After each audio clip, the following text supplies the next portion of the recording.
केंद्र सरकार ने बुखार, सर्द, एलर्जी और दर्द के लिए इस्तेमाल की जाने वाली 156 फिक्स डोज कॉम्बिनेशन यानी एफडीसी दवाओं पर प्रतिबंध लगा दिया है। सरकार ने इन दवाओं पर प्रतिबंध लगाते हुए कहा कि ये दवाएं इंसान के स्वास्थ्य के लिए खतरनाक साबित हो सकती हैं। एफडीसी दवाएं 2 या 2 से ज्यादा दवाओं को निश्चित फार्मास्यूटिकल अनुपात में मिलाकर तैयार किया जाता है। इन्हें कॉकटेल दवाएं भी कहा जाता है। केंद्रीय स्वास्थ्य मंत्रालय ने 12 अगस्त को जारी किए गजट अधिसूचना के अनुसार सरकार ने शीर्ष फार्मा कंपनियों द्वारा निर्मित दर्द से राहत दिलाने वाली दवाओं के रूप में इस्तेमाल किए जाने वाले प्रसिद्ध दवा aceclofenac 50 mg, paracetamol 125 mg tablets पर प्रतिबंध लगा दिया है। इस लिस्ट में mefenamic acid, paracetamol injection, cetirizine HCl, paracetamol, phenylephrine HCl भी शामिल है। केंद्र ने पैरासीटामोल, ट्रामाडोल, टोरिन और कैफीन के कॉम्बिनेशन पर भी प्रतिबंध लगा दिया है। ट्रामाडोल एक ओपियोइड आधारित पेन किलर दवा है। केंद्र द्वारा जारी अधिसूचना में कहा गया है, केंद्र सरकार इस बात से संतुष्ट है कि फिक्स डोज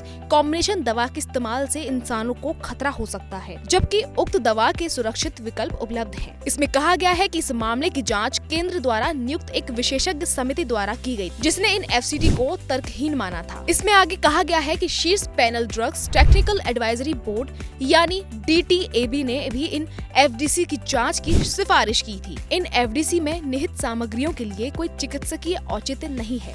अधिसूचना में कहा गया है, एफडीसी से इंसानों को खतरा हो सकता है, इसलिए व्यापक जनहित में ड्रग्स एंड कॉस्मेटिक्स एक्ट 1940 की धारा 26A के तहत एक एफडीसी के निर्माण, बिक्री या वितरण पर रोक लगाना जरूरी है। DTAB की सिफारिशों के बाद अधिसूचना में कहा गया है कि केंद्र सरकार इस बात से संतुष्ट है कि देश में उक्त दवा के इंसानों के इस्तेमाल के लिए निर्माण, बिक्री और वितरण पर रोक लगाना सार्वजनिक हित में आवश्यक है। इससे पहले पिछले साल जून 2023 में 14 एफडीसी पर प्रतिबंध लगा दिया था।